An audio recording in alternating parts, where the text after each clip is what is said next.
नमस्कार, मैं हूं अंकुर। आप देख रहे हैं सत्य हिंदी। एक नजर अब तक की सुर्खियों पर। द रिपोर्टर्स कलेक्टिव की रिपोर्ट ने बिहार की वोटर लिस्ट को लेकर बड़ा खुलासा किया है। रिपोर्ट के मुताबिक उत्तर प्रदेश के हजारों लोग जिनके पास पहले से वोटर कार्ड हैं, उन्हें चुनाव आयोग की नई बनाई गई बिहार की एक विधानसभा सीट वाल्मीकि नगर की वोटर लिस्ट में शामिल कर दिया गया है। द रिपोर्टर्स कलेक्टिव की जांच में यह मामला सामने आया है। जांच में पाया गया है कि 1000 से ज्यादा वोटर ऐसे हैं जिनका नाम, उम्र और रिश्तेदार का नाम दोनों राज्यों की वोटर लिस्ट में एकदम एक जैसा है। फर्क सिर्फ पता का है। इसके अलावा हजारों और नाम ऐसे मिले जिनमें बस 1-3 अक्षरों का बदलाव कर दिया गया है या उम्र में 1 से 4 साल का अंतर है, लेकिन बाकी सारी जानकारी एक जैसी है। इसका मतलब है कि ये लोग 2 अलग अलग वोटर कार्ड नंबर रखते हैं, एक यूपी का और एक बिहार का। ये कानूनन गलत है। एक व्यक्ति के पास केवल एक ही एपिक नंबर होना चाहिए। रिपोर्ट में कहा गया है कि हमने ये भी पाया और हजारों लोग हैं जो बिहार की नई वोटर लिस्ट में और उत्तर प्रदेश की सूची में थोड़े बहुत बदलाव के साथ शामिल हैं। ये सब मिलाकर 5000 से ज्यादा संदिग्ध, फर्जी या दोहरे वोटर्स बन जाते हैं। लोकसभा में नेता विपक्ष राहुल गांधी द्वारा वोट चोरी के आरोपों पर राजनीति गरमाई हुई है। दिल्ली के दौरे पर लौटे शिवसेना यूबीटी के प्रमुख उद्धव ठाकरे ने बड़ा हमला बोला। उन्होंने पूछा कि क्या चुनाव आयोग राष्ट्रपति और सुप्रीम कोर्ट से बड़ा है।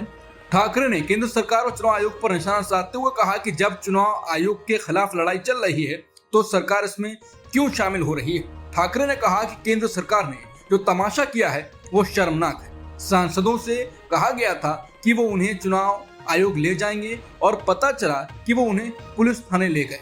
उद्धव ठाकरे का ये बयान सामना में प्रहार के बाद आया है। सामना में लिखा था कि जनता चुनाव आयोग को कोड़े मारेगी। शिवसेना यूबीटी के मुखपत्र सामना में कहा गया है कि भारत का चुनाव आयोग भाजपा पोषित मुफ्त का तमाशा बन गया है। सामना में कहा गया है कि वर्तमान महान चुनाव आयुक्त पहले अमित शाह के साथ गृह विभाग में और बाद में सहकारिता मंत्रालय में काम करते थे और शाह ने ही इस सज्जन को चुनाव आयुक्त के पद पर चिपका दिया। इसलिए ये चुनाव आयुक्त श्री शाह की चापलूसी के अलावा और क्या कर सकते हैं। राहुल गांधी ने सबूतों के साथ साबित कर दिया कि चुनाव आयोग और भाजपा ने गठबंधन कर वोट चुराए थे।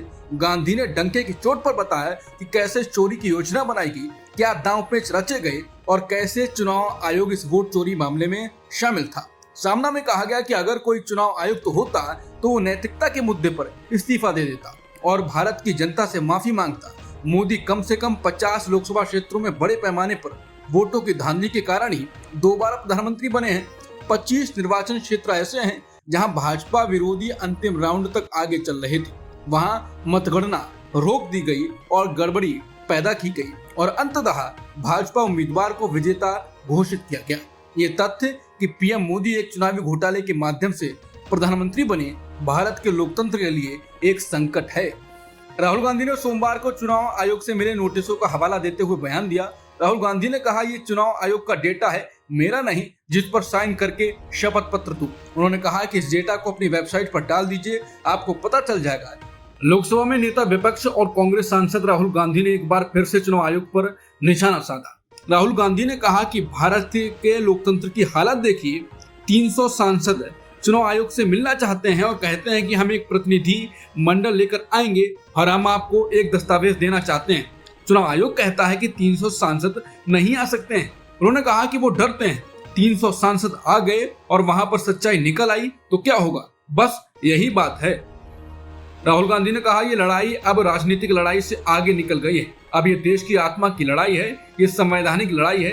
एक आदमी एक वोट संविधान का आधार है। राहुल गांधी ने चुनाव आयोग की गड़बड़ियों को लेकर कहा कि हमने कर्नाटक में साफ दिखाया है, यहाँ एक आदमी एक वोट नहीं है, यहाँ एक आदमी का बहुत जगहों पर वोट चल रहा है। पूरा विपक्ष ये लड़ाई लड़ रहा है और युवाओं को ये बात समझ में आ गई है।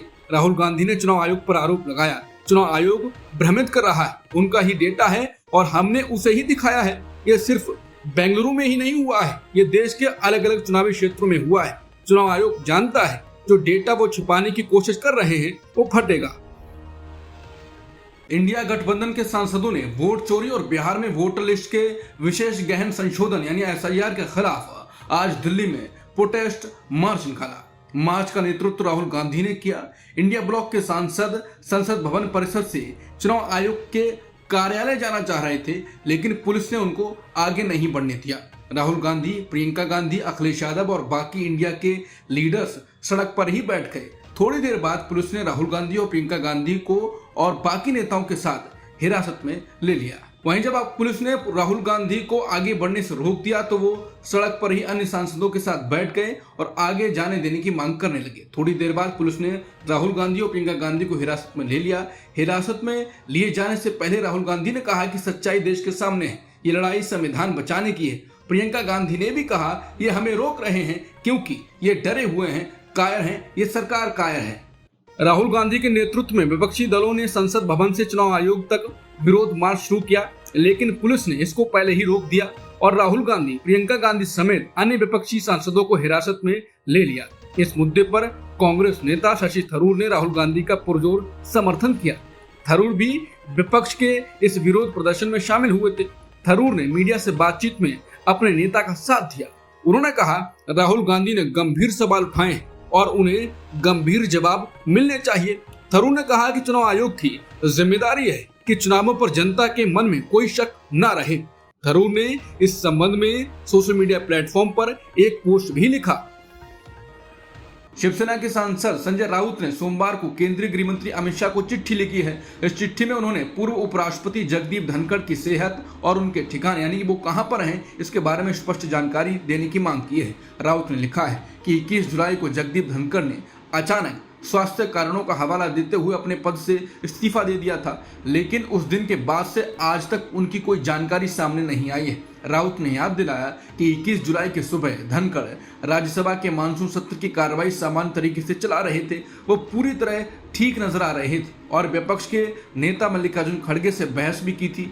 कार्यवाही स्थगित करने के बाद सब कुछ सामान्य लग रहा था, लेकिन उसी दिन शाम 6 बजे उनके इस्तीफे की घोषणा हो गई, जिसे राउत ने चौंकाने वाला बताया। उन्होंने अपनी चिट्ठी में लिखा कि 21 जुलाई से लेकर आज तक हमारे उपराष्ट्रपति कहां हैं, उनकी सेहत कैसी है, इस बारे में कोई जानकारी नहीं है। सरकार को यह स्पष्ट करना चाहिए। भारत ने पाकिस्तान की ओर से दी गई परमाणु धमकियों की कड़ी निंदा करते हुए स्पष्ट किया है कि वो किसी भी तरह के परमाणु ब्लैकमेल के सामने नहीं झुकेगा। विदेश मंत्रालय ने एक बयान जारी कर कहा कि भारत अपनी राष्ट्रीय सुरक्षा के लिए सभी आवश्यक कदम उठाता रहेगा। विदेश मंत्रालय के प्रवक्ता रणधीर जायसवाल ने पाकिस्तानी सेना प्रमुख आसिम मुनीर के बयानों पर प्रतिक्रिया देते हुए कहा कि परमाणु हथियारों की धमकी देना पाकिस्तान की पुरानी रणनीति है। उन्होंने जोर देकर कहा कि ऐसी टिप्पणियां पाकिस्तान की सैन्य नेतृत्व और आतंकवादी समूहों के बीच साठगांठ को उजागर करती हैं, जिससे उसके परमाणु कमान की विश्वसनीयता पर सवाल उठते हैं। विदेश मंत्रालय ने यह भी स्पष्ट किया कि भारत ने पहले ही अपनी स्थिति स्पष्ट कर दी है कि वो आतंकवाद के खिलाफ जीरो टॉलरेंस की नीति पर कायम है। मंत्रालय ने कहा, हम परमाणु ब्लैकमेल के सामने नहीं झुकेंगे। भारत अपनी राष्ट्रीय सुरक्षा के लिए सभी आवश्यक कदम उठाएगा। सुप्रीम कोर्ट ने सोमवार 11 अगस्त को कहा कि दिल्ली एनसीआर के सभी आवारा कुत्तों को रिहायशी इलाकों से दूर भेज दिया जाना चाहिए। जो भी संगठन इस काम में बाधा डालेगा उसके खिलाफ सख्त कार्रवाई की जाएगी। सुप्रीम कोर्ट का यह महत्वपूर्ण आदेश कुत्तों के काटने और रेबीज से होने वाली मौतों के बढ़ते मामलों के बीच आया है।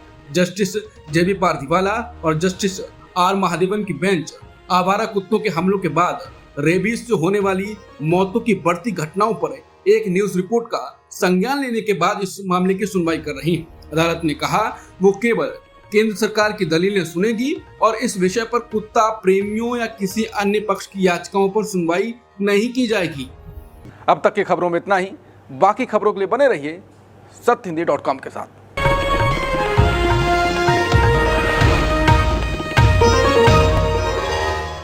Copyright disclaimer under Section 107 of the Copyright Act 1976. Allowance is made for fair use for purposes such as criticism, comment, news reporting, scholarship, and research. Fair use is a use permitted by copyright statute that might otherwise be infringing.